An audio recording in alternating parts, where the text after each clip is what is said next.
Selamat pagi Bapak Ibu Saudara, salam sejahtera untuk kita semuanya. Saya percaya kita semua dipelihara Tuhan dengan sempurna. Pagi hari ini kita akan sama-sama merenungkan kebenaran firman Tuhan yang saya berdoa itu menjadi pedoman dalam kehidupan kita. Dalam 1 Korintus pasal yang ketiga ayat yang pertama, Paulus berkata, "Dan aku saudara-saudara pada waktu itu tidak dapat berbicara dengan kamu seperti dengan manusia rohani, tetapi hanya dengan manusia duniawi yang belum dewasa dalam Kristus." Paulus mendengar bahwa jemaat yang pernah dirintisnya sekarang dalam keadaan banyak perselisihan. Ya, jemaat banyak hidup dalam hawa nafsu kedagingannya. Nah, Paulus berkata tidak bisa berbicara dengan manusia rohani, tapi dengan manusia duniawi. Siapa yang dimaksud Paulus manusia duniawi? Yaitu mereka yang belum dewasa dalam Kristus. Manusia rohani menggunakan kata aslinya pneumatikos, artinya dewasa. Manusia duniawi menggunakan kata sarkikos, yaitu orang yang melakukan perkara-perkara duniawi. Jadi kehidupan seseorang bisa kita melihat dari perilaku sehari-hari. Nah, ciri orang yang belum dewasa dalam Kristus, dia masih dipimpin oleh hawa nafsu kedagingannya. Dalam surat Galatia 5, pasal yang ke-19 sampai 21, perbuatan daging telah nyata, yaitu percabulan, kecemaran, hawa nafsu, penyembahan berhala, sihir, perseteruan, perselisihan, iri hati, amarah, kepentingan diri sendiri, percideraan, roh pemecah, kedengkian, kemabukan, pesta pora, dan sebagainya. Nah, Paulus sudah memperingati barang siapa melakukan hal-hal demikian, dia tidak akan mendapat bagian dalam kerajaan Allah. Orang yang hidup dalam kedagingan, contoh, dia tidak bijaksana menggunakan keuangan. Sehingga dia mengalami krisis keuangan atau jadi banyak hutang. Terus dia berdoa sama Tuhan. Paulus berkata, dia tidak akan mendapat bagian kerajaan Allah. Kalau Tuhan memulihkan kehidupannya, ekonominya, keuangannya, berarti Tuhan setuju dengan gaya hidup dia yang tidak bijak. Contoh lain, seseorang pola makannya tidak baik, ya, sembarang makan seenaknya, terus dia mengalami sakit di tubuhnya. Terus dia berdoa sama Tuhan. Kalau Tuhan pulihkan, berarti Tuhan setuju dengan pola makan dia. Tentu saja Tuhan tidak akan setuju. Jelas Paulus berkata orang yang dipimpin oleh hawa nafsu, dia tidak akan mendapat bagian dalam kerajaan Allah. Banyak masalah dalam kehidupan manusia bukan karena tantangan kehidupannya berat, tapi karena dia hidup dipimpin oleh hawa nafsu. Itulah ciri manusia yang belum dewasa dalam Kristus.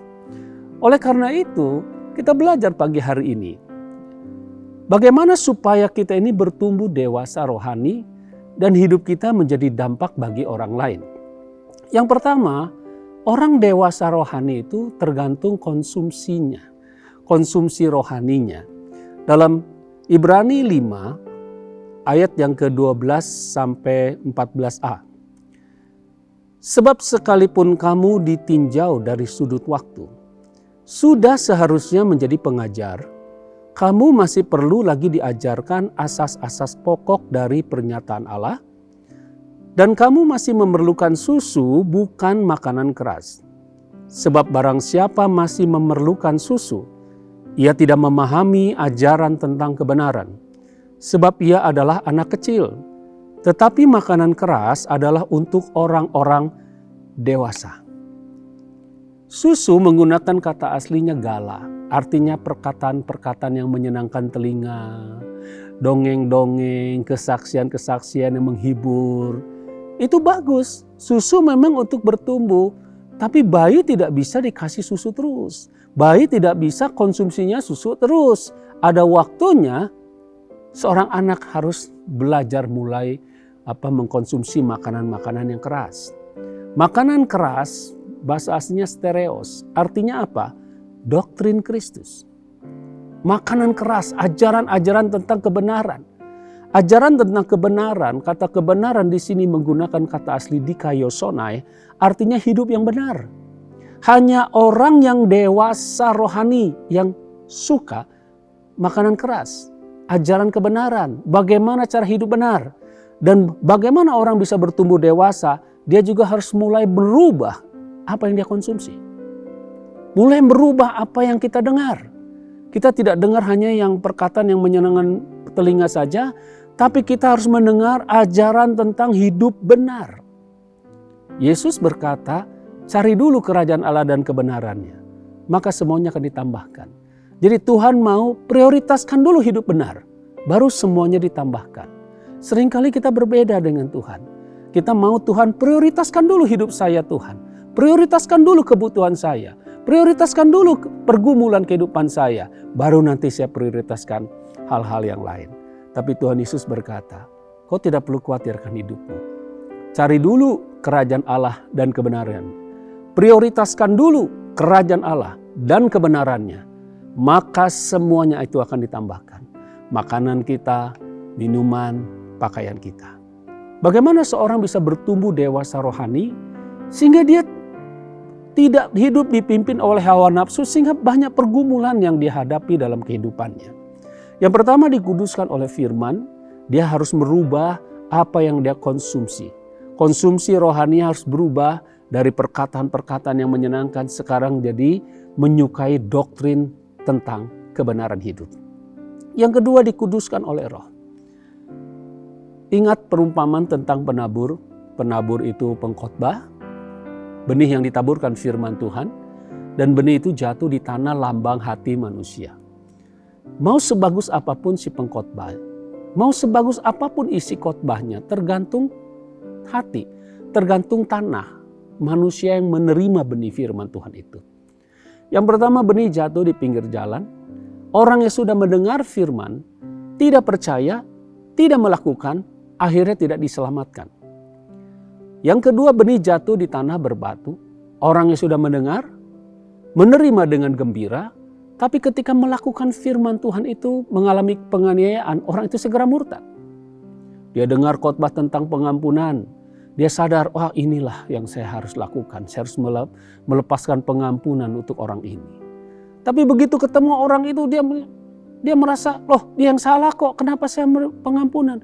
Orang itu segera murtad. Murtad itu bukan ganti agama. Tidak melakukan firman Tuhan, itu murtad di mata Tuhan. Karena dia firman yang bersama dengan Allah dan firman itu Allah sendiri. Kita tolak firmannya sama juga nolak pribadinya. Yang ketiga, benih jatuh di tanah semak duri, tipu daya kekayaan, kekhawatiran hidup menghimpit benih firman Tuhan itu sehingga tidak pernah tumbuh maksimal. Yang terakhir, benih jatuh di tanah yang baik. Orang sudah mendengar, berbuah 30 kali, 60 kali, bahkan sampai ada 100 kali. Pertanyaannya, siapa yang bisa merubah hati manusia? Dari tidak percaya, cepat murtad, dikuasai tipu daya kekayaan, kekhawatiran hidup, sampai berubah jadi hati yang baik. Siapa yang bisa merubah kondisi hati manusia? Hanya Roh Kudus.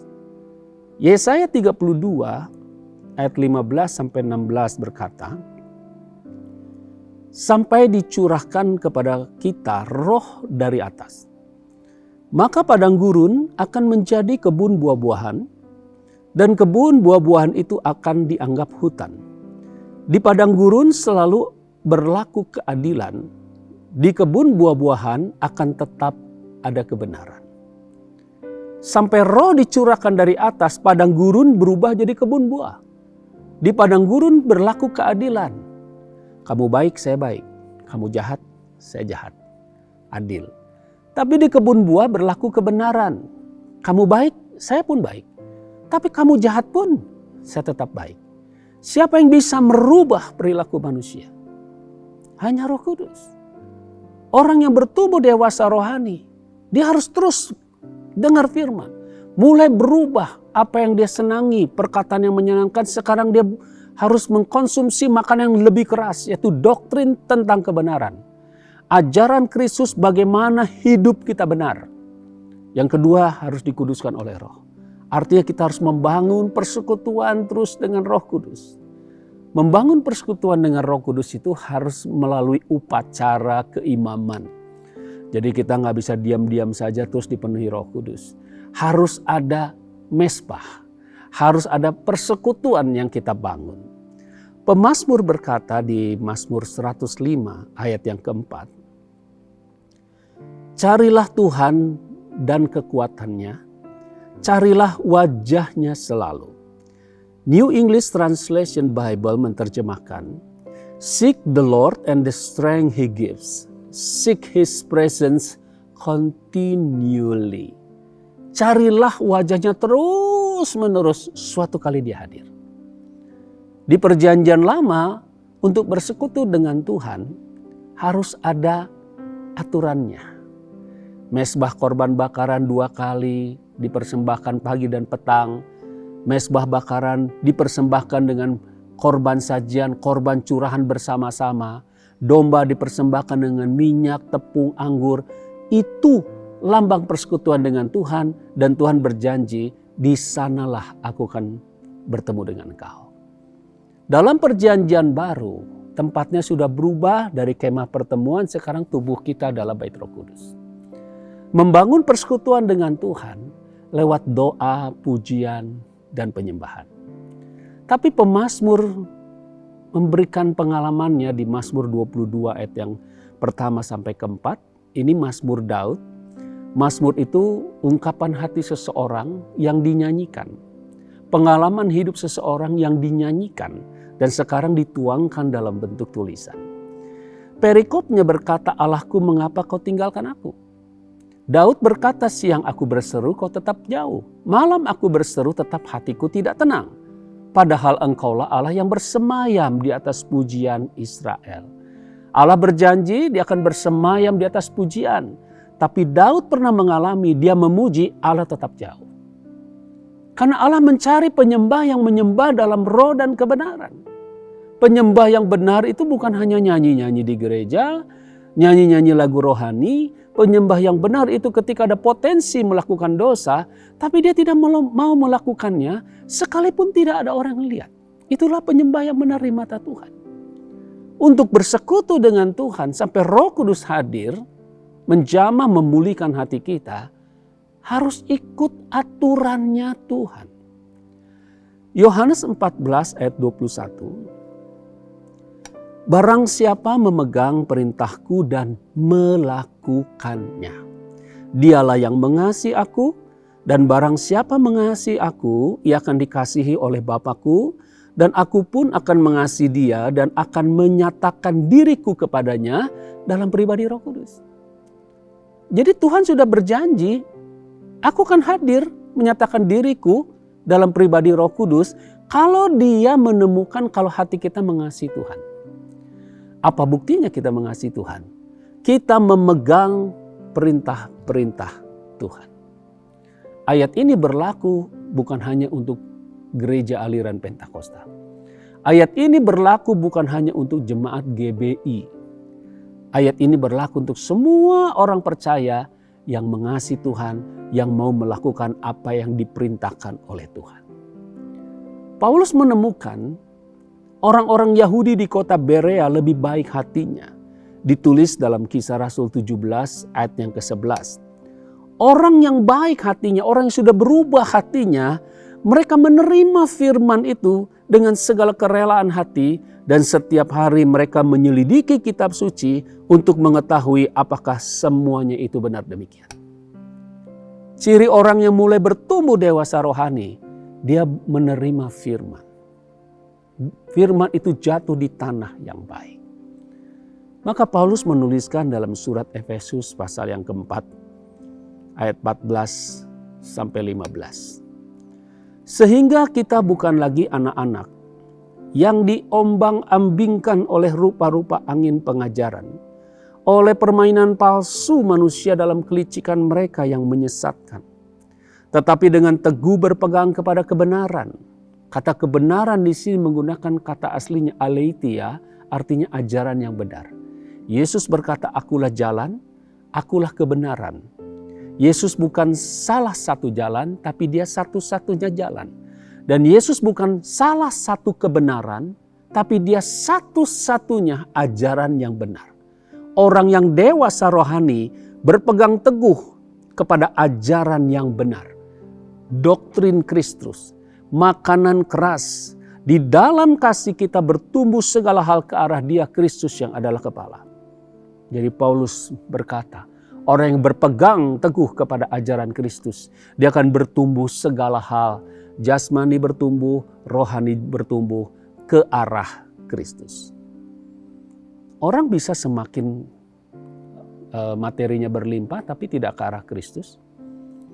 Tapi orang yang bertumbuh dewasa rohani, semuanya bertumbuh ke arah Kristus. Semakin diberkati, semakin cinta Tuhan. Matius 5:16. Tuhan Yesus mengharapkan kita semua orang percaya. Demikianlah hendaknya terangmu bercahaya di depan orang. Terang kita bercahaya di depan manusia, bukan di hadapan Tuhan. Tuhan bisa menyelidiki sampai kedalaman hati kita. Tapi manusia melihat apa yang dilihat matanya. Terangmu bercahaya di depan orang, supaya mereka melihat perbuatanmu yang baik. Dunia perlu bukti. Kita orang percaya, tapi hidup dipimpin oleh hawa nafsu, perselisihan, iri hati, perseteruan, penyembahan berhala, pesta pora. Perilaku kita tidak memuliakan Tuhan. Hidup kita kan banyak masalah bersinggungan dengan yang lain. Kenapa? Karena kita mementingkan diri sendiri. Tapi dunia harus melihat kita berubah. Perbuatanmu yang baik. Dan orang yang tidak percaya Tuhan bisa sampai memuliakan Tuhan. Betapa pentingnya kita semua semakin hari semakin bertumbuh dewasa. Sehingga hidup kita menjadi berkat dimanapun kita berada. Tahun ini visi untuk gereja kita yaitu tahun amanat agung. Mau sehebat apapun kita bercerita tentang Yesus, orang perlu lihat bukti dulu dalam kehidupan kita. Jadi mari kita bertumbuh dewasa rohani, rubah pola makan rohani kita dari senangnya susu, sekarang senangnya makanan keras, dan kita semakin intim dengan Tuhan sehingga Roh Kudus menjamah memulihkan hati kita. Kiranya firman Tuhan pagi hari ini boleh menjadi pedoman dalam kehidupan kita. Amin. Mari kita satukan hati. Izinkan saya berdoa untuk kita semuanya. Hamba-Mu terbatas dalam menyampaikan. Waktu juga sangat terbatas. Kiranya Roh-Mu yang tidak terbatas sempurnakan. Kami tidak hanya menjadi pendengar firman, tapi juga pelaku firman Tuhan. Hamba-Mu berdoa tidak seorang pun yang akan luput dari jamahan Tuhan. Semuanya dijamah Tuhan pagi hari ini. Juga berdoa untuk yang lemah kembali dikuatkan, yang susah dihiburkan, yang sakit disembuhkan Tuhan. Kami yang ada dalam pergumulan kehidupan, keuangan, masalah keluarga, rumah tangga, kami percaya Engkau ada di dalam kehidupan kami, Engkau Immanuel. Engkau yang membaharui dan memulihkan semuanya. Terima kasih Tuhan, berkat yang terbaik untuk sidang jemaat Tuhan yang mendengarkan pagi hari ini, renungan pagi hari ini. Tuhan memberkati semua usaha pekerjaan setiap keluarga, diberkati Tuhan. Kami juga berdoa untuk para pemimpin kami, gembala kami di Jakarta, para wakil juga para wakil yang di Bandung, semua disertai dan diberkati oleh Tuhan. Terima kasih Bapa di sorga. Kami akan segera akhiri persekutuan kami pagi hari ini dan kami siapkan hati pikiran kami untuk menerima berkat Tuhan. Mari kita angkat kedua tangan kita arahkan hati dan wajah kita kepada Tuhan. Sekarang terimalah berkat yang berlimpah dari Allah Bapa Sorgawi, cinta kasih daripada Tuhan Yesus, dan persekutuan yang indah manis dengan Roh Kudus boleh turun memenuhi kehidupan kita, mulai dari pagi hari ini sampai Maranatha, bahkan sampai selama-lamanya. Kita yang percaya sudah terima berkat ini, sama-sama kita katakan, amin. Shalom, terima kasih Tuhan Yesus memberkati.